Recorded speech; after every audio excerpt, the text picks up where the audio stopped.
Good afternoon and welcome to another episode of the Idaho House Republicans podcast, where you get to know a little bit more about the representatives that you sent to the State House. Today, we have the distinct privilege to have the Speaker of the House, Mike Moyle, join us. Good morning to you, Mike. Morning. Good to be with you today. Hey, Mike. So you represent Legislative District 10, and you're in your 14th term. Yep. Tell us a little bit about District 10 and what they care about. District 10 is an interesting district. We have urban and rural still. It's kind of the interface where all the growth is happening, right? So you've got like the city of Star and Middleton, North Nampa, a little bit of Cuna, Notice, Sand Hollow, some really great places. But also you have farm ground still. Right, a lot of varied interests. So it has everything from the sugar beet factory to the potato plant of Simplots and Caldwell. And so it's intermix of home subdivisions and cows. We got it all. Hey, let's just remind people, Mike is a 1983 grad of Meridian High School. He attended BYU. He's, as he said, a farmer rancher. He was 4 years of the assistant majority leader and 8 years as the majority leader, now as the Speaker of the House. And, of course, he's married to the wonderful Janet, and you have three children. Boss. Yeah, the boss, right. Yeah, we have a combined family of 5 kids. Awesome. Fantastic.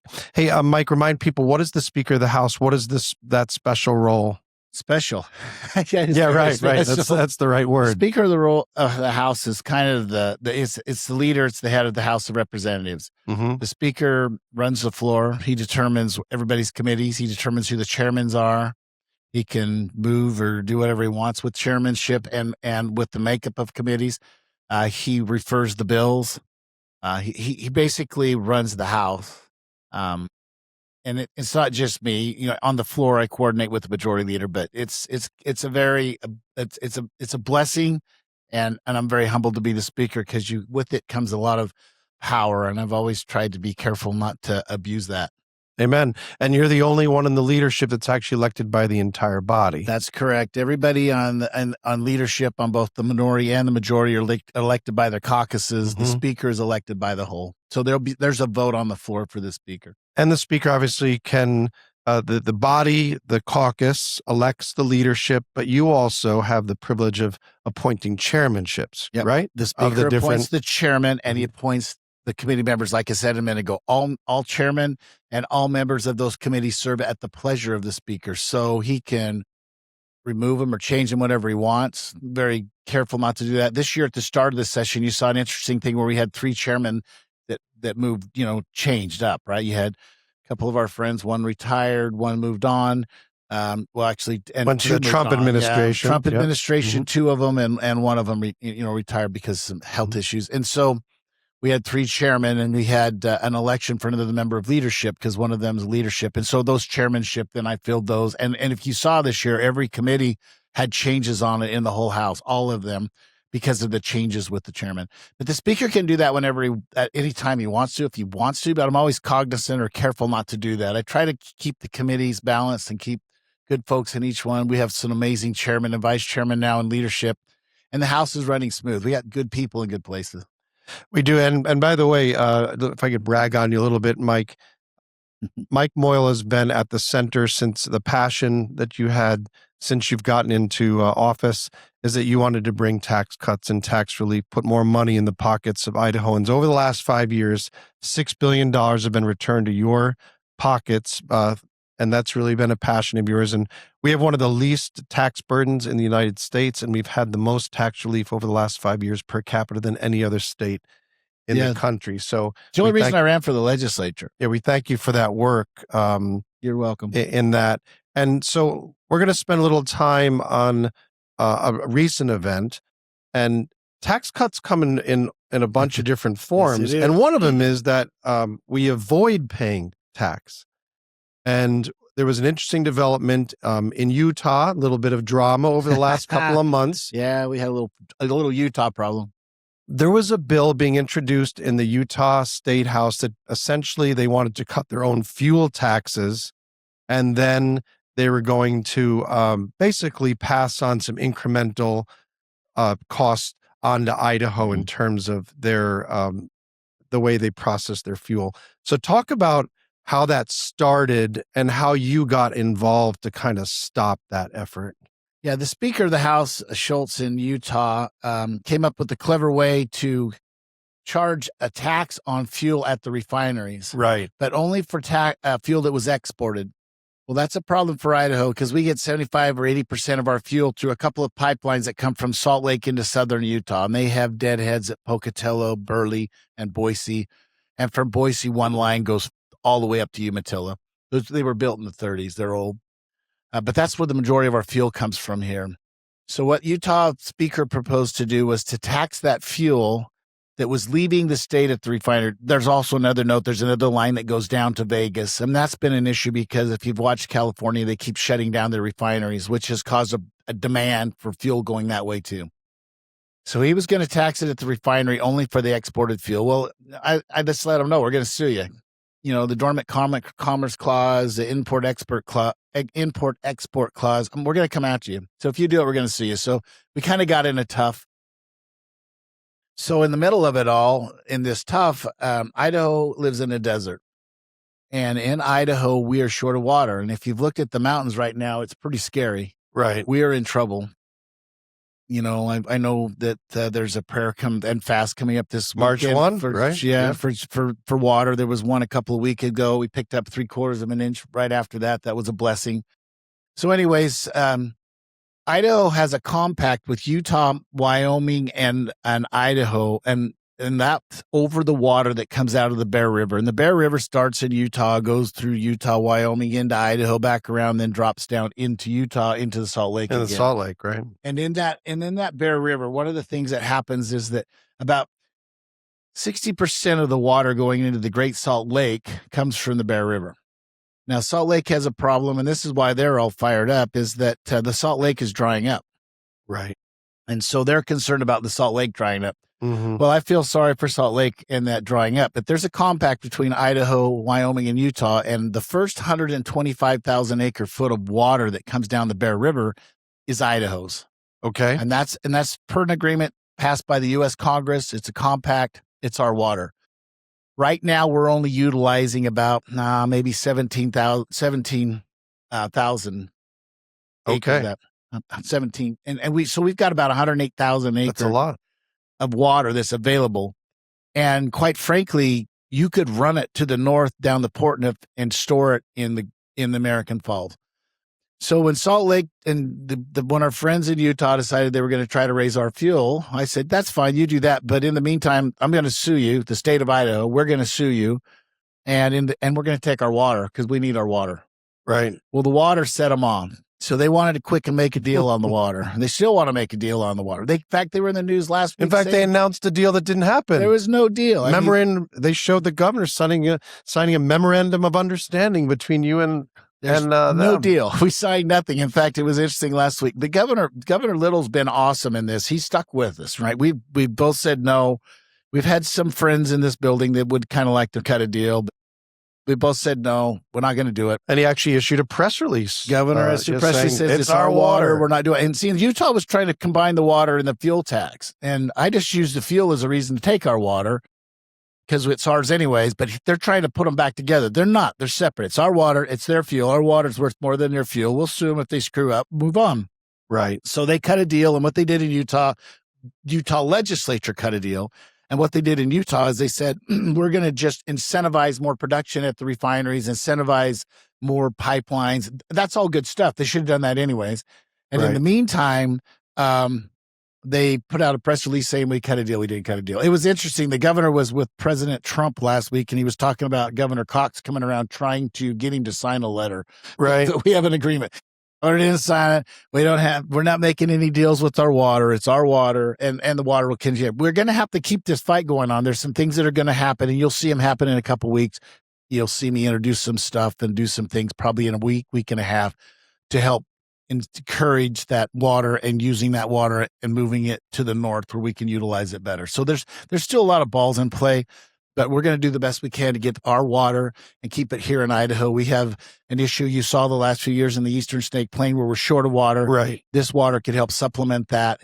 And so there's some great things we can do with our water. In the meantime, Utah did not raise our fuel taxes 25, 30 cents like they said they would. Right. They backed off of that. Increased production should help drive down those costs. So in the end, we in Idaho did really well. We're in good shape. We still have our water. We didn't make any deals with those guys.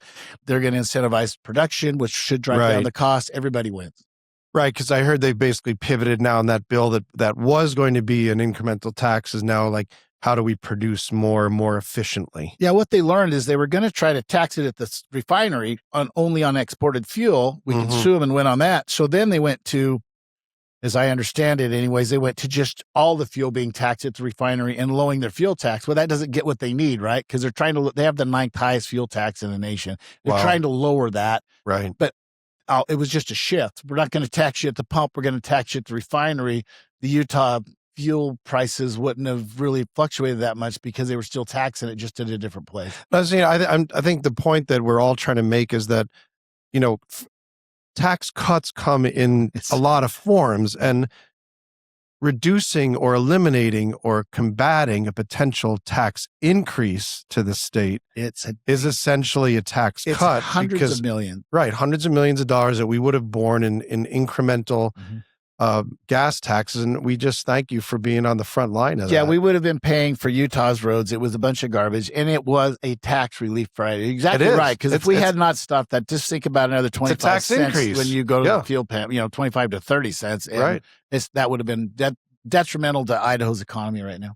So thank you for the war there. It was fun. I liked the battle. It was a good time. And I think it is important that you've made the point that it is two issues. It is not one issue. Separate. Right. It is. There's Utah's fuel, Idaho's water. Yeah. We're going to do with our water with what we want to do, and the governor's solidly behind. Governor's solid. We're holding strong. And you'll see some bills now to incentivize. They haven't built a refinery since the 70s. We have not got the reserves of a Montana or a Wyoming. But it would be nice if we had a refinery in Idaho. And you've got some options. You're going to see some bills to incentivize refineries and pipelines in Idaho. It would be nice to get something here and built. It'll take years, but I think it would be wise for Idaho to have those incentives in place in case something opens up where we could get something built here. Okay, let's turn quickly to the budget, because I know that's something you care deeply about.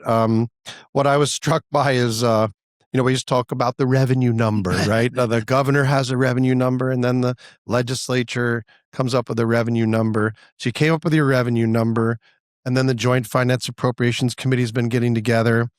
The numbers have changed, thank God, to the good. Interestingly, the media was hyperventilating over the December's Monitor report that showed a $40 million deficit, but then, of course, 2 months later, we have $118 million surplus potentially, and that's including the big, beautiful bill, the burden of $155 million there. So just talk about how unique this year has been in terms of all the moving pieces and how you've been able to kind of guide the Idaho's policy towards the budget approach. Yeah, in Idaho, we're very blessed. And since I've become speaker, we've cut income and property taxes every year, some of the biggest tax relief in Idaho history. Like I said earlier, it's the only reason I ever ran was to cut taxes. I'm here because I hate taxes. Right. The last year when we left the session, we left passing a $450 million tax relief program, and we left when we got our budgets done. We left in the bank account after all our bills were spent $430 million on the bottom line. We left a cushion. It's a cushion, right? Just in case things go bad in the economy, to make sure we wouldn't have to do any holdbacks. We made sure we had Idaho covered. But at that point, you did not anticipate the big, beautiful bill's burden. The big, beautiful bill was not on our horizon, and that's where I'll go next. And so we left $450 million. Everything's good. Revenues were coming in. Income was up. Sales up. Everything's up. Then on July 3rd, the President of the United States signed the big, beautiful bill, right, which had a huge impact on the state of Idaho, which was a good one. It's tax relief. Right. And what that bill did, it had 39 tax relief components in it. 39, a lot of them. And it was everything from tips to increased on the standard deduction, child credits, some exemptions for our elderly if they meet certain interest for American cars, interest on your cards. I mean, it's just got a whole plethora of stuff. Overtime. And so they did that at the federal level. Now in Idaho, when you file your taxes, you use your federal taxable income number to start on Idaho. Whatever that number is, you multiply it for Idaho's taxes. And our tax rate now used to be 8.2%. You're not 5.3 and you're flat. Your first roughly 5,000 is exempt from taxes. We've tried to take care of the bottom end. We've got a good structure in Idaho with a flat tax. Well, what happens though, because of those tax relief at the federal government, it lowers the amount of money the state's going to get because your taxable federal income just decreased. Correct. The next thing that happened is that the state of Idaho had to make a choice. Are we going to conform to those? So before we even started conforming, you had already had a hit to the general fund revenue. So we did conform with all but, I say 1.5. We didn't conform to bonus depreciation, and we did research and experiment, which used to be research and development. Yeah. Now it's R&E. We conformed to that from today going forward. The big, beautiful bill went back to 2022. Anyways, we conformed to all but those two. That's a good thing for Idaho. So you got a tax relief at the federal level. You got a tax relief at the state level. But that has caused some concern because of the cost of that. Mm-hmm. And so if you look at the revenues coming in for the state, income's still been up, sales been up, corporate tanked, but corporate came back up, like you said, in December and in January. Now that we've conformed, though, you're going to see numbers. We don't know how this is going to play out, right? So you've got the big number will be April, right? Well, February would usually be off because people are doing returns, trying to get their money back, and then April will be the big number. We don't know what the impact's going to be. Right. So in the legislature on the budget side, we're being very cautious. We're trying to make sure we trim those budgets, keep them, as tight as we can, so we know exactly the impact. It's kind of a bubble. You got this perfect storm. Right. Our economy is still the fastest growing in the nation. Revenues are still coming up, but because of the tax relief at the federal and state level, you're going to see this dip. That's what we don't know how it's going to happen. And right now, you put $155 million as your guess for the burden of TVB. 155 is the guess. It could be more. And next year, 175. It could be more. We just don't know, right? We just don't know because it's that's the placeholder. Huge. That's the placeholder. And if you look at the revenues the last 2 months, we're on par with that. Everything's fine. Right. But we just don't know how January is going to do. But we got to be careful. The interesting thing about the budgets, though, so we're trying to be cautious. We're trying to reduce, 4% one year, 5% in the next. And think about that. That's like the inflation for the last year and a half. People are going crazy. One of the biggest concerns I have as we've set these budgets is we've tried to give some discretion to the agencies. But if you're an agency, are you going to cut the stuff that doesn't matter? Or are you going to cut the stuff that makes people mad so they come running down here asking for more money?